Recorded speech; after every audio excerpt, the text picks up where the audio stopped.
వేదికను అలంకరించిన ఫిదా టీమ్ ఆర్టిస్ట్ టెక్నీషియన్స్కి అండ్ మీడియా వారికి ఈ ఫంక్షన్కి విచ్చేసిన ఫ్యామిలీస్కి అండ్ మెగా అభిమానులందరికీ ధన్యవాదాలు. యాక్చువల్లీ శేఖర్ కథ చెప్పినప్పుడు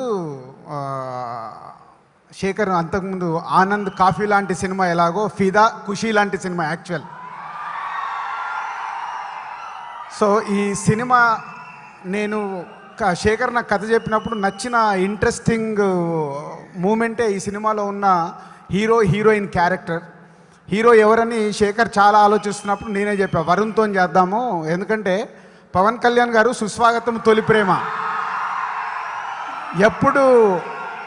ఎప్పుడు ఒక హీరో అప్కమింగ్లో ఉన్నప్పుడు ఒక లవ్ స్టోరీ చేస్తే ఆ సినిమా ఆడియన్స్కి చాలా దగ్గరికి వెళ్తుంది. అప్పుడు పవన్ కళ్యాణ్ గారు చేసిన సుస్వాగతం కానీ తొలి ప్రేమ కానీ, అలాగే అల్లు అర్జున్ చేసిన మా ఆర్య కానీ, సో ఒక లవ్ స్టోరీ అప్కమింగ్ హీరో చేయాలని నాకు ఎప్పుడు ఆ విష్ ఉంటుంది. అలా శేఖర్కి నేను చెప్తా, శేఖర్ వరుణ్కి కథ చెప్పడము సింగిల్ సిట్టింగ్లోనే వరుణ్ నాకు ఫోన్ చేసి చాలా నచ్చింది సార్, నాకు బాగుంది సార్ అని. సో అలా స్టార్ట్ అయింది ఈ travel. So many incidents. Sekhar చెప్తున్నట్టు ఈ సినిమా 100% పక్కా శేఖర్ కమ్ముల ఫిలిం. ఆయన అంతకుముందు తను ఆనంద్ ఎలా తీశాడో, తను హ్యాపీ డేస్ ఎలా తీశాడో, చాలా రోజుల తర్వాత తను అనుకున్న రేంజ్లో సక్సెస్ రాలేదు. మళ్ళీ ఆనంద్ హ్యాపీ డేస్ తర్వాత ఫిదా ఈజ్ ఎ పక్కా శేఖర్ కమ్ముల ఫిలిం. ఎక్కడ కూడా తనకు కావాల్సిన ఏదన్నా నేను సలహాలు ఇచ్చేవాడిని, కానీ వేరే సినిమాలాగా నేను ఎక్కడ ఫిదాలో షూటింగ్ కూడా వెళ్ళలేదు. వెళ్ళిన 2 సార్లు నాకు ఒకసారి బాన్సవాడ షూటింగ్కి వెళ్ళాను, ఆయన క్లైమాక్స్ తీస్తున్నాడు. క్లైమాక్స్ సీన్ పేపర్ చూస్తే నాకు ఏదో అర్థం కాలా. నేను ఇక్కడ ఉంటే ఆయన డిస్టర్బ్ అయిపోతాడని నేను ఇమీడియట్లీ హైదరాబాద్ వచ్చేస్తున్నాను. మధ్యలో ఫోన్ చేశాడు, సార్ వెళ్ళిపోయారేంటి అని. అంటే క్లైమాక్స్ సీన్ చూస్తే నాకు అర్థం కాలేదండి, నేను ఉంటే మీరు టెన్షన్ పడతారేమో ఎందుకని వచ్చేసాను, ఎడిటింగ్ రూమ్లో నేను సినిమా చూస్తానని చెప్పాను. సెకండ్ టైం అలాగే యూఎస్ వెళ్ళాను. So is my bad luck. నేను అక్కడికి వెళ్ళి ఒక షార్ట్ చూసి రూమ్కి వెళ్ళానో లేదో నా లైఫ్లో maybe is a big loss for me. So ఆ రోజు నుంచి ఇంకా నేను ఫిదా ఫైనల్ ప్రొడక్షనే చూడడం జరిగింది. సో అలా ఈ సినిమాకి ఎన్నో ట్రావెల్, ఎన్నో moments. Final output is ultimate. మీ దగ్గరకు వచ్చేది సినిమా. ఆ సినిమా ఇందాక చెప్పాను, Anand happy days Fidaa. Sekhar the best ఫిలిమ్స్లో ఆనంద్ హ్యాపీ డేస్ ఎలా ఉందో నెక్స్ట్ ఫిదా అలా ఉండబోతుంది. ఈజ్ ఆర్టిస్టులు అందరు ఎక్స్ట్రాడినరీగా ఆయన స్టైల్లోనే చేయించుకున్నాడు. టెక్నీషియన్స్ ఆయన స్టైల్లోనే టెక్నీషియన్స్ ఉన్నారు. Music Sekhar Kammula music mark music లాగే ఉంటుంది. సో అన్నీ శేఖర్ కమ్ల కావాల్సినవి అందివ్వడమే మా పని అయింది ఈ సినిమాకి. Final output is the best. Thank you Sekhar గారు అండ్ ఆల్ ఆర్టిస్ట్ పేరు పేరున అందరు టెక్నీషియన్స్కి thank you very much. And Sai Pallavi తన మలయాళం సినిమా చూసినప్పుడే తెలుగు ప్రేక్షకులు కూడా ఫిదా అయిపోయారు. సో ఇప్పుడు కొత్తగా ఫిదా అవ్వాల్సింది ఏం లేదు. తన పర్ఫార్మెన్స్తో ఎంత అద్భుతంగా చెయ్యాలో ఒక లవ్ స్టోరీకి అంత కెమిస్ట్రీతో అంత పర్ఫార్మెన్స్ చేసింది. So next come to Varun గురించి మాట్లాడాలంటే వరుణ్ కంటే ముందు మాట్లాడాల్సిన వ్యక్తి ఓన్లీ మెగాస్టార్ చిరంజీవి గారు. నేను మామూలుగా ఒక ఆడియన్గా ఉన్నప్పుడు సికింద్రాబాద్ ప్యారడైస్ దగ్గర స్టేట్ రౌడ్ షూటింగ్ జరుగుతుంది. ప్రేక్షకుల్లాగా అప్పుడు దగ్గరికి వెళ్ళి చిరంజీవి గారిని చూడాలని ఆతృత. అలా ఫస్ట్ టైం చిరంజీవి గారిని అలా చూశాను.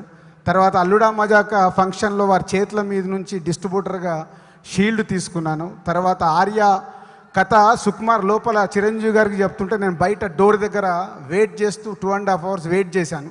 సో ఎన్నో మూమెంట్స్ చిరంజీవి గారితో.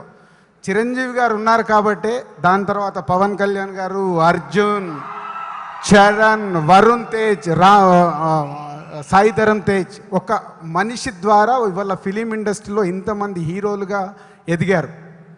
సో చిరంజీవి గారిని తలుచుకోకుండా వరుణ్ ఫంక్షన్ కానీ ఏ ఫంక్షన్ కానీ జరగదు. ఎందుకంటే ఈజ్ మెగాస్టార్. ఈ మధ్య ఇది నేను చిరంజీవి గారి గురించి ఎంత ఖచ్చితంగా ఎందుకు మాట్లాడుతుంటే ఎన్నో ఫంక్షన్లో చిరంజీవి గారు ఆర్య కానీ పరువు కానీ మొన్న మా శతమానం భవతి ఫంక్షన్లో కానీ వారు సినిమాకి ఇచ్చే విలువ అన్నిటికంటే గొప్పది సినిమా, అందరికంటే గొప్పది సినిమా ఎప్పుడు చెప్తూ ఉంటారు. సో అలాంటి సినిమాకి ఈరోజు ఆ మెగా ఫ్యామిలీకి చిరంజీవి గారి ద్వారా ఎంతోమంది వాళ్ళ స్టార్ హీరోస్గా తెలుగు ఫిలిం ఇండస్ట్రీలో ఉన్నారు. Sir thank you very much. పోతే ఈ మధ్య ఎక్కడో ఖైదీ 150ది డీజేది పోలికతో ఏదో సోషల్ మీడియాలో కొంతమంది వాంటెడ్లీ ఏదో క్రియేట్ చేస్తున్నారు. ఖైదీ 150 ఈజ్ చిరంజీవి గారి ఈజ్ ఎ స్పెషల్ ఫిలిం, ఆ రేంజ్ తగ్గదు. చిరంజీవి గారు ఎప్పుడు అదే రేంజ్లో ఉంటారు, దానికి దీనికి కంపారిజన్ లేదు. అండ్ వరుణ్, సో ఆ ఫ్యామిలీ నుంచి వచ్చిన హీరోగా తను ఇచ్చిన పర్ఫార్మెన్స్, ఇందాక యాంకర్ చెప్పింది, ఒక ఎవరో మధుప్రియ సాంగ్ పాడుతూ చెప్పింది, ఒక స్మైల్ ఇలా కళ్యాణ్ గారు ఇస్తారు, ఇలాంటి స్మైల్ ఇవ్వగానే అలాంటి ఎన్నో మూమెంట్స్ ఇన్ ద ఫిలిం. తన అంటే క్యూట్ పర్ఫార్మెన్స్, క్యూట్ డైలాగ్స్.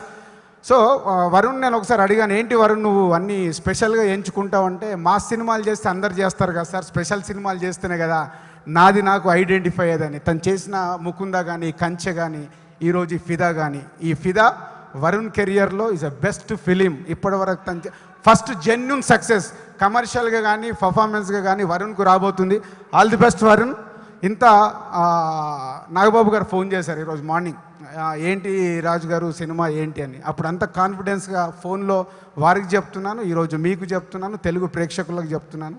ఈ సినిమా మీ అందరూ సగర్వంగా మీ ఫ్యామిలీతో వెళ్ళి చూసి ఎంజాయ్ చేసే సినిమా, అటు యూత్కి కానీ ఇటు ఫ్యామిలీకి కానీ. శేఖర్ కథలో ఒక చిన్న సెన్సిటివ్ పాయింట్ పెడతాడు, ఈ సినిమాలో కూడా ఫాదర్ అండ్ డాటర్స్ పైన ఒక మంచి సెన్సిటివ్ మూమెంట్ పెట్టాడు. అది ప్రతి తెలుగు ప్రేక్షకులకు నచ్చుతుందని నమ్ముతున్నాను.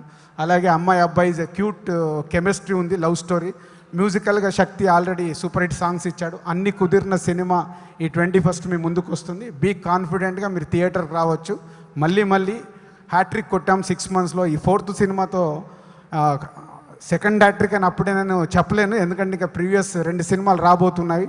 బట్ 4th సినిమా కూడా సూపర్ హిట్ కాబోతుంది మా బ్యానర్లో. ఈ సక్సెస్ ఇలాగే కంటిన్యూ కావాలని కోరుకుంటున్నాను. Thank you sir. Thank you.